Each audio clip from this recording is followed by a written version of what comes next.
High friends, welcome back to my channel. আর এখন আমি আপনাদের জন্য রিভিউ করব নতুন রিলিজ হওয়া বাংলা ছবি অনেক দিন পরের, যেটা রিলিজ করেছে গতকাল শুক্রবার।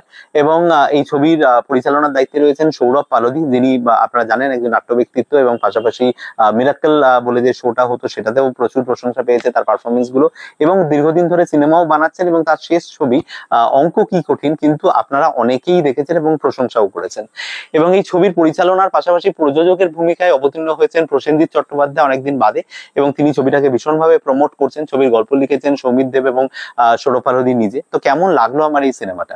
তো দেখুন, এই যে গল্পটা, এই গল্পটা মূলত হচ্ছে মানুষের পারপাস খুঁজে পাওয়ার গল্প। প্রত্যেকটা মানুষের জীবনে বেঁচে থাকার জন্য একটা পারপাসের দরকার হয়, এবং সেই পারপাসটা মানুষ উইদাউট পারপাস লাইফফুল মানে লাইফ আর কি চলতে চলতে মানুষ জীবনের পারপাসটা খুঁজতে ভুলে যায়। এখানে কিন্তু মূলত এরকম অনেকগুলো মানুষকে দেখানো হচ্ছে, অনেকগুলো ক্যারেক্টার দেখানো হচ্ছে, যারা কিন্তু in the search of their purpose, এবং তারা কি জীবনে পারপাসটা শেষ পর্যন্ত পাচ্ছে নাকি পাচ্ছে না, তাই নিয়ে মূলত হচ্ছে এই ছবি।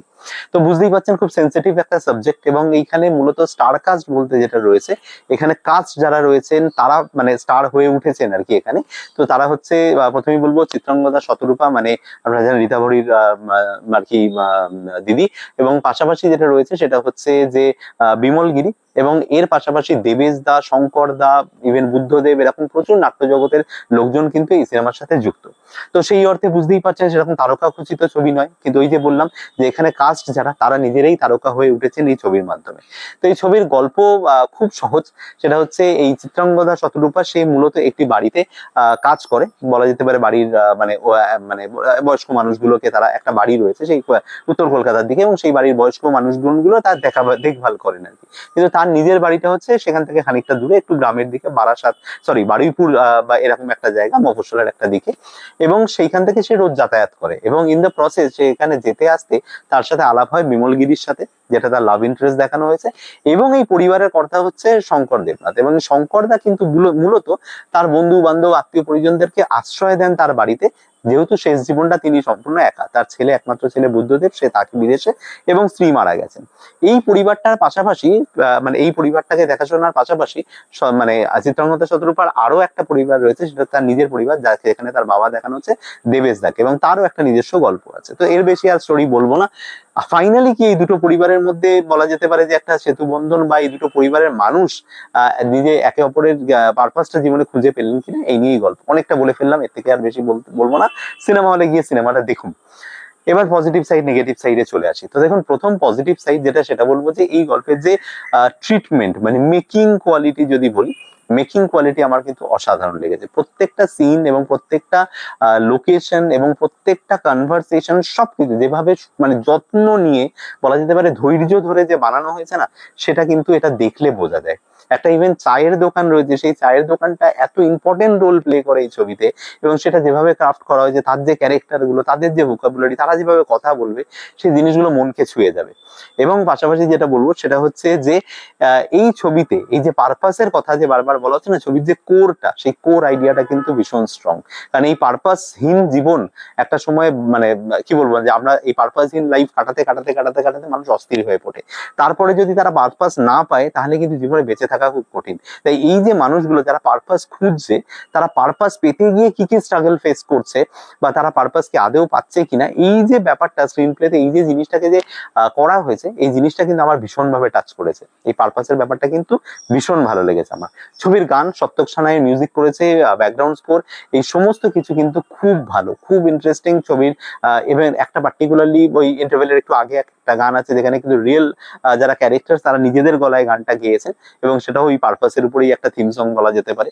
এবং সেই গানটাও কিন্তু বেশ ভালো, তার রাইটিংও ভালো, সৌমিতদা লিখেছে, এবং পাশাপাশি কিন্তু সেই গানটা শুনতে হলেও কিন্তু দেখতে গানটা কিন্তু বেশ ভালো লাগছে। সেখানে একটা ভিজুয়াল মানে একটা বলা যেতে পারে ট্রিট আপনারা দেখতে পারবেন। একটা হলুদ ট্যাক্সি সিন আছে, যেখানে ছেলে বাবা মাকে রেখে চলে যাচ্ছে, আসবে একটা এরকম কমিটমেন্ট দিয়ে, বাবা মা দাঁড়িয়ে রয়েছে।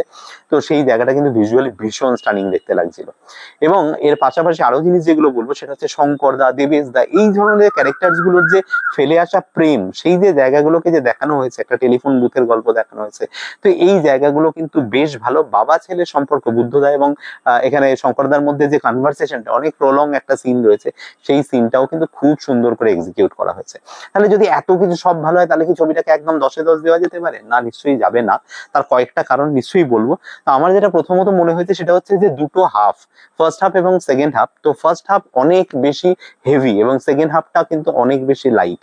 এই যে ইমব্যালেন্সটা তৈরি হয়েছে, আমার মনে হয় ছবির লেন্থের দিক থেকেও যখন আপনারা দেখতে বসবেন 2 ঘন্টা 5-7 মিনিটের মতো ছবি, সেখানে প্রায় 1.5 ঘন্টার উপরে কেটে যাবে হচ্ছে ফার্স্ট হাফে, এবং তারপরে সেকেন্ড হাফ আসবে এবং সেকেন্ড হাফটা খুব তাড়াতাড়ি শেষ হয়ে যাবে। তো এই জায়গাটা কিন্তু আমার মনে হচ্ছে হাফের যে ডিস্ট্রিবিউশনটা সেটা ঠিক হয়নি। সেকেন্ডলি যেটা বলবো সেটা হচ্ছে যে ছবির ইমোশনাল কোর তো খুব স্ট্রং, খুব ভালো, কিন্তু ছবির যে দুটো প্যারালাল ট্র্যাক, এই যে দেবেশদার গল্প এবং শঙ্করদার গল্প, দেবেশদার গল্পটা যখন কিন্তু দেবেশদার পাস্ট লাইফটা দেখাচ্ছে, সেটা কিন্তু খুব সুন্দরভাবে ওয়ার্ক করছে। দেবেশদার প্রেজেন্ট লাইফটা, অর্থাৎ এই যে চিত্রাঙ্গদা শতরূপার সাথে ওর মায়ের সাথে যে কনফ্লিক্টটা, এই কনফ্লিক্টটা না ছবিটাকে ভীষণ স্লো ডাউন করিয়ে দিচ্ছিল। এই জায়গাটা দেখতে ভালো লাগছিল না। এবং পাশাপাশি যেটা বলবো সেটা হচ্ছে শঙ্করদার ট্র্যাকটা যখন দেখা যায়, তখন কিন্তু ছবিটা খুব ভালো লাগছিল। তো এইরকম একটা জায়গাতে কিন্তু ছবিটা একটু এই জায়গাটাতে ভোগে। আর আরেকটা কথা বলবো, last but not the least, সেটা হচ্ছে যে দেখুন, আমরা যে কোনো ছবিতে, মানে বাণিজ্যিক ছবি, মানে যে কোনো ছবি অ্যাকচুয়ালি বাণিজ্যিক, তো একটা তো ডেফিনেটলি রিকভারির কথা মাথায় রেখে তো আমরা ছবি বানাই। তো এই যে ছবিটার মধ্যে না, আমার কোথাও মনে হচ্ছে the drama, the peak of the drama is very less, মানে সেইটা কিন্তু অলমোস্ট ছবিটাতে রাখা হয়নি। ছবিটাকে এত রিদমিক করা হয়েছে, এবং সেটা করতে গিয়ে যেটা মানে আরেকটা জিনিস যেটা সমস্যা মনে হচ্ছে, সবকটা ক্যারেক্টার যেন একইভাবে কথা বলছে। একমাত্র চায়ের দোকানে যে ছেলেটি রয়েছে, সেই ছেলেটি বাদ দিয়ে বাদ বাকি প্রত্যেকের কিন্তু কথা বলার ধরনটা বা স্টাইলটা কিন্তু এক, মনে হচ্ছে না একই টোনে প্রত্যেকটা চরিত্র কথা বলছে। সেটা কিন্তু ভীষণ একটা, বলা যেতে পারে একটু দেখতে অদ্ভুত ধরনের লাগছে, মানে খানিকটা বলা যেতে পারে সংলাপগুলো অনেক সময় কবিতা বলে মনে হচ্ছে। কারণ এই প্রত্যেক কটা ওয়েভ লেন্থ ম্যাচ করে করে করে, ইভেন টোনাল কোয়ালিটি ম্যাচ করে করে লোকে কথাবার্তা বলছে, মানে এরকম একটা মনে হচ্ছে ওভারঅল। তো এই একটা জায়গা আমার যেটা মনে হচ্ছে এই ছবিটাতে একটু ল্যাক করছে। Otherwise it's a well made movie. আবারও যেটা বললাম যে ছবিটার মেকিং কোয়ালিটি খুব ভালো, ছবিটার মিউজিক আপনাদের ভালো লাগবে, এবং ছবিটার যে কোর কনফ্লিক্টটা, যে পারপাস অফ দি লাইফ, সেটা কিন্তু আপনাদের ছুঁয়ে যাবে। তো আপনারা যদি দেখে থাকেন, আপনাদের মতামত কি জানাবেন। আর এই ভিডিও থেকে কোনো কিছু ভালো লেগে থাকলে ভিডিওটাকে লাইক, চ্যানেলটাকে সাবস্ক্রাইব করে নেবেন। দেখা হচ্ছে আপনাদের সাথে পরের কোনো ভিডিওতে। Till then, bye by.